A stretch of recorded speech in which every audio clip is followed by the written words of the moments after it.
Hej med jer. Det er snart ved at blive søndag. Søndag den 14. februar 2016. Eller i kirkesprog er det første søndag i fasten. Anden tekstrække. Og det, der skal prædikes over i morgen, det er Lukas evangeliet kapitel 22, vers 24-32. Og det er det her med, at disciplene, de kommer op og skændes om, hvem der er den største, og så siger Jesus ordene om, at det slet ikke drejer sig om at være størst, men om at være den, der tjener. Og han kigger på Simon og siger, Simon, Satan gjorde krav på jer for at sigte jer som hvede, men jeg bad for dig, for at din tro ikke skal svigte, og når du engang vender om, så styrk dine brødre. Og det er det, som jeg i min prædiken til morgen har fokus på. Jeg er lige blevet færdig, så det er første sådan oplæsning, eller hvor jeg læser den igennem prædiken her, så velkommen til. I min studietid fiskede jeg en del. Tog ned, cyklede ned til Aarhus Havn, og sad der og nød solen, der stod op, mens jeg sad med min fiskestang. Egentlig så burde jeg selvfølgelig have haft min rigtige fiskestang med, men ja, det synes jeg måske er lidt voldsomt op på prædikestolen. Men altså den her, jeg lånte børnenes fiskestang, og det er den, vi bruger, når de skal fange krabber. Og så har jeg lånt lidt lørdagsslik, eller fredagsslik hedder det jo nogle dage. Sådan. Ved I hvad det her, det er et lidt primitivt billede på, men alligevel måske lidt sigende. Det er et billede på fristelser. Det er et billede på fristelser. Billedet af fristelser er dem, vi møder hver eneste dag, hver eneste time, år ud, år ind. Fristelser. Fra vi slår øjnene op om morgenen, til vi går i seng om aftenen, så hænger der sådan en her og dingler foran os. Bare ikke med en klemme, men med en krog. Djævlen forsøger at lokke os i en fælde, og som en lystfisker forsøger at lokke en fisk ud af sit gemmested, sit sikre gemmested, sådan gør djævlen også. Den hænger her. Hver eneste time, hver eneste dag, år ud, år ind. Kom nu. Tag den. Kom så. Tag den nu. Den ser rigtig lækker ud, gør den ikke det? Satan gør, hvad han kan for at få lokket os væk fra vores familie, væk fra vores ægtefælle, væk fra vores tro. Det er sådan, vi gør med fiskene. Kom så. Du vil jo godt have den. Og du ved godt, i det øjeblik, at fisken så endelig kommer ud, bider fast, rammer krogen, så starter kampen. Så starter kampen med at få fisken op, for så er fisken dødsens. Fra en tid til anden, så er vi jo så også så kloge, at vi ikke bider på den her mading, der blev lagt ud for os. Men holder djævlen så bare op? Stopper han så bare? Siger okay, så kan jeg ikke få fat på ham. Eller hende. Nej, så finder han bare en anden mading. Så har han for eksempel nogle penge. Så har han noget anden mading. Han er smart nok. Han har mange forskellige ting, han kan putte på krogen for at få os med op. Sådan. Hallo. Og hvis penge ikke kan lokke dig, jamen så er der andre ting. Der kommer noget nyt hele tiden. Alt efter hvor vi er i vores liv, så kommer der en ny ting, der bliver viftet foran vores hoved for at friste os. Hele dagen igennem. Teksten til i dag, der har djævlen virkelig fiskestangen ude. Og det må være det, der i fiskesprog hedder et bundforfang, som er flere en fiskes, altså med flere kroge, for han får alle disciplene. Hans mading er ikke vingummibamser eller orme eller 100-kronesedler. Det er højhed og magt. Jesus han har lige holdt verdenshistoriens første nadver. Indstiftet nadver.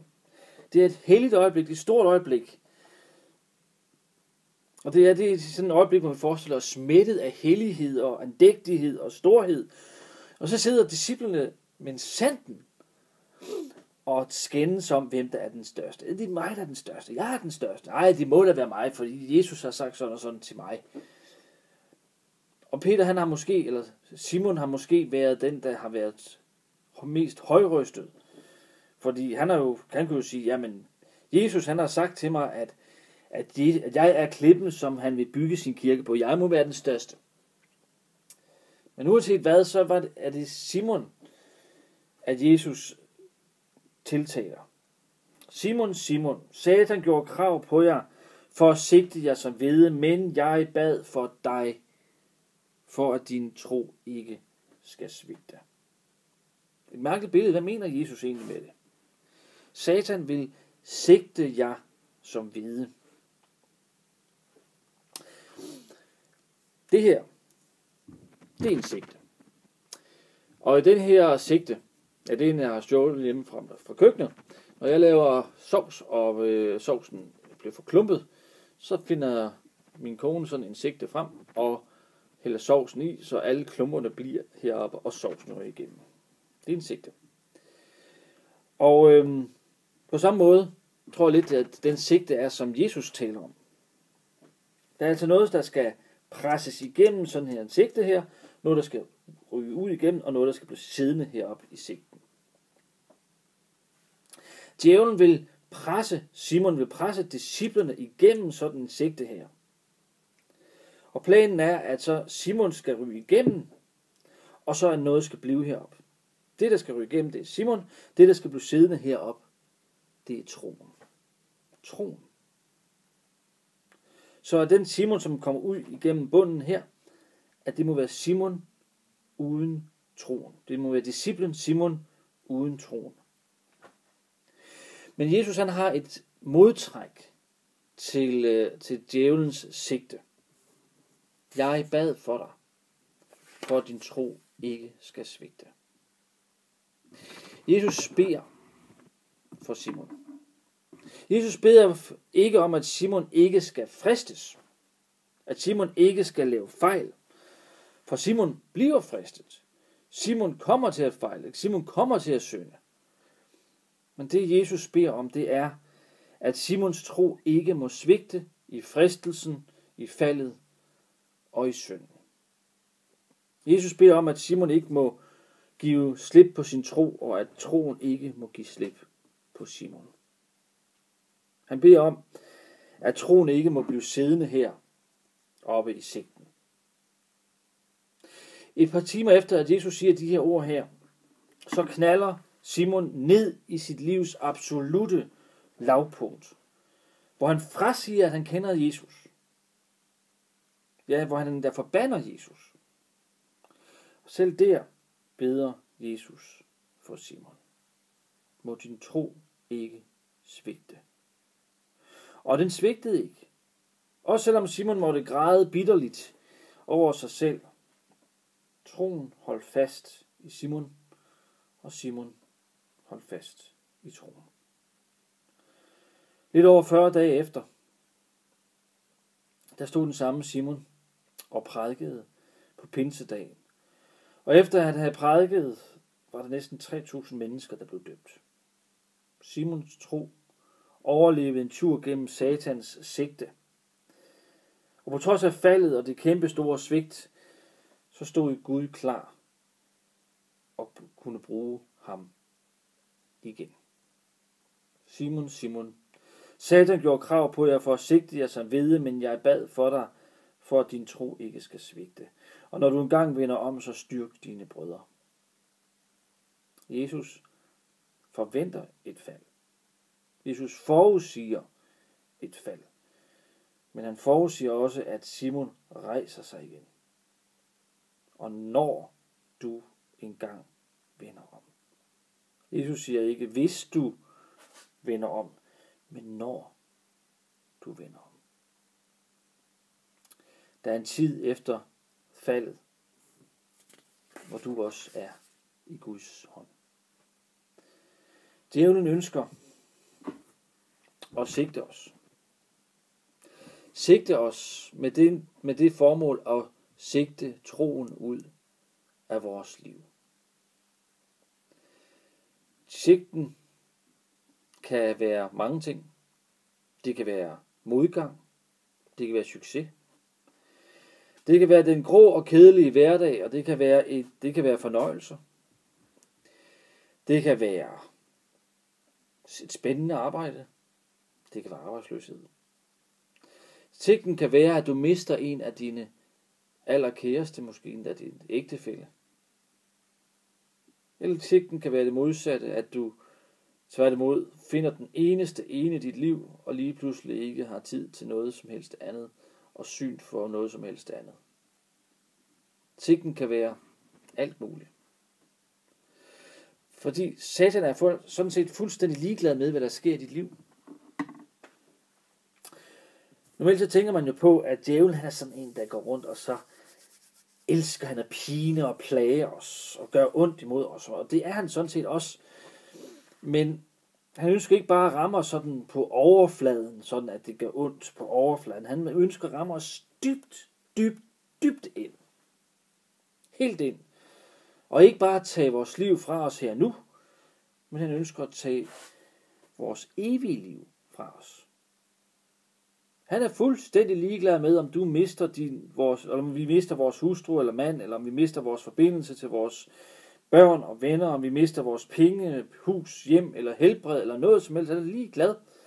Det er han fuldstændig ligeglad med. Det, der interesserer ham, det er, at vi bliver rystet så meget, om det så er positivt eller negativt, at vi mister troen på Gud. Det er det, han vil. Og vi mister troen på Gud, imens vi er rige eller fattige, om vi er gift eller fraskilt, om vi er raske eller syge. Det er fuldstændig lige meget for ham. Bare vi mister troen på Gud. Og mister vi troen, så er vores liv spildt. Så er vores liv skudt ved siden af målet. Det må aldrig ske. Jesus beder for os, for at vores tro ikke må svigte. Og han er klar til at tage imod os på den anden side af faldet og svigtet. På den anden side af sigten, der venter Jesus på dig. Jesus beder for dig. Jesus beder for mig. Beder for, at vores tro ikke må svigte, at den ikke må blive siddende på den anden side af sigten her. Og havde det ikke været for Jesus, havde det ikke været for hans forbøn, så havde jeg ikke været en troende i dag. Og det havde du nok heller ikke.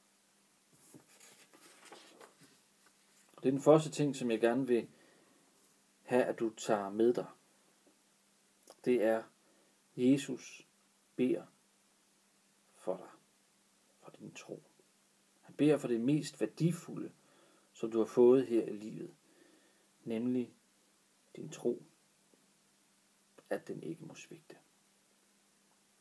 Og den anden ting, som jeg gerne vil give dig med, det er, at Gud han er endnu en chances Gud. Når vi har været igennem Satans sigte, og vi er blevet rystet godt og grundigt, og vi er måske kommet ud af den anden ende, og vi har fejlet, syndet, efterladt et spor af os, der bag os, som vi overhovedet ikke er stolt over. Og vi måske er nået så langt ned, at vi ligesom Simon græder bitterligt over os selv og vores fejl og vores svigt. Når vi er igennem det, så hør efter. Selvom du mister troen på dig selv, mist ikke troen på Gud. For Guds specialitet det er at tage et sønderbrudt og sønderrystet og syndfuldt liv og give det endnu en chance. Det jeg vil have dig til at tage med hjem i dag, det er den simple sætning: Jesus beder for din tro, og Gud er endnu en chances Gud. Om så alle andre opgiver dig, Gud opgiver dig ikke. Gud er endnu en chances Gud.